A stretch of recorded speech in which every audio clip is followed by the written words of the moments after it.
Hey guys, it's Bonnie. Today I'm here to talk about Bright We Burn by Kiersten White. This is the third and final book in the Conquerors saga series, and if you've been watching my videos lately, you know that this is one of my new favorite series of all time. I absolutely love it. The first book in this series is And I Darken, and it is a Vlad the Impaler retelling, except Vlad is a woman named Lada. So the series follows Lada and her brother. In the very first book, we watch them growing up from a very young age, and then throughout the series we watch them grow and do, you know, the things that be going on during this time period. The review portion of this is going to be spoiler free, and then at the end I'll get into a more spoilery discussion, but I will let you know before that happens in case you haven't read this yet. I think there will inevitably be spoilers for the first two books though, so if you haven't read those, go read them and then come back. In the second book, Now I Rise, we left off with Constantinople falling, and Radu was involved in all of that, and Lada had become prince in Wallachia.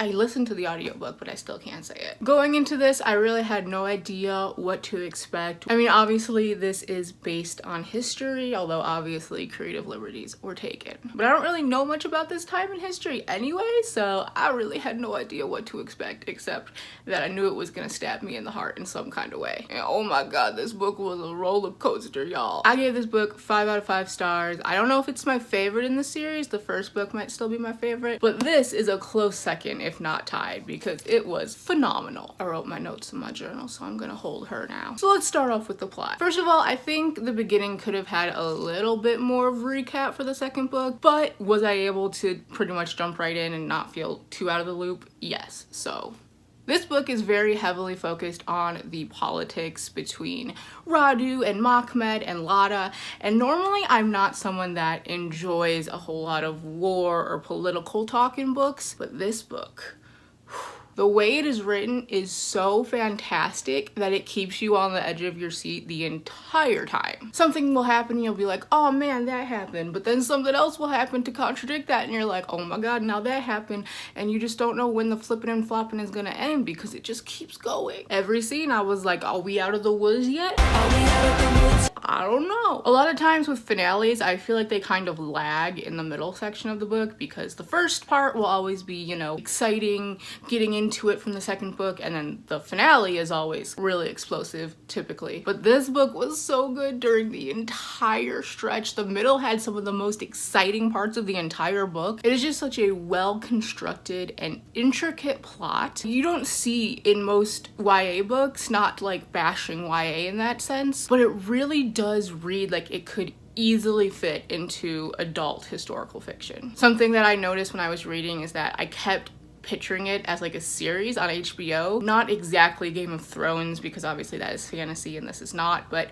sort of in that kind of style. Like I could see it so well. I am not someone that is typically happy with series finales. More often than not I am disappointed, but this was like the perfect conclusion. I don't think I could ask for anything more. I have loved the characters in this series since book 1, since like page 1, and in this book they are just their full selves. There's a line in the book at one point, I think it's said by Radu, where he mentions that Lada is just fully herself, and I completely agree with that. She is full on Lada the Impaler in this book. Lada has always been a beast of a character, and in this book she just really takes it to the top. And Radu, we see him grow so much. We've seen him be this sort of like laid back kind of cinnamon roll character who kind of lets people walk all over him, but in this book he stands up for himself. He starts recognizing that he deserves more, and it just makes me so happy. Both Lada and Radu had such beautiful and complete arcs. They're both such smart and complex characters, and they both know each other so well that it just makes for the most exciting, intense read. I think that's about all I can say for the spoiler-free section. Just know I obviously absolutely love this book. The characters are fantastic. The plot is fantastic. Everything about this book was just amazing. I think in books 1 and 2, the characters were what grabbed me the most, but in this book, both the characters and the action was just taking my hair and making me bald. So I'm gonna move into the spoiler section, so if you haven't read the book, this is where you gotta click off and, you know,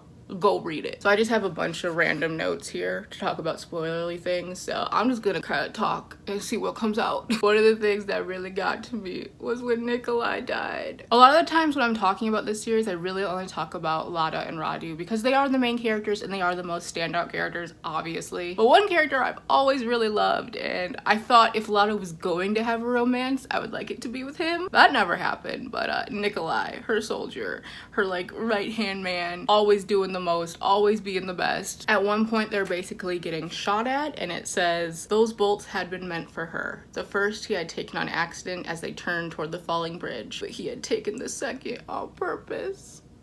I love him. He literally died for her. Kiersten might be fucking me up on page 119 and it's just not right. One of the absolute best parts of this book was Radu realizing that he deserves better than Mahmed. Like, Mahmed, he's been chasing that boy for so long, but he realizes in this book that it's over. Like, there was never gonna be anything. Mahmed was always gonna choose Lada and he was just gonna continue using Radu, knowing that he had an affection for him, and Radu finally stands up for himself and is like, I don't need you, boy, bye. That just makes me so happy. Radu deserves all the happiness in the world and he found someone way better than you, Mahmed. Speaking of Mahmed though, him and Lada really had to get it on the second they saw each other, huh? They out here on opposite sides and they're like, but you know what we could do in this tent? I think the part of this book that had me the most bald was Lada and Radu constantly one-upping each other. They'd be fighting in war and like scheming and stuff and they'd be like, oh, I'm gonna do this, and then Roddy would be like, I knew that, and then Lada's gonna be like, I knew that too, bitch. It was so wig snatching, but also it just showed how they're siblings and how no one knows each other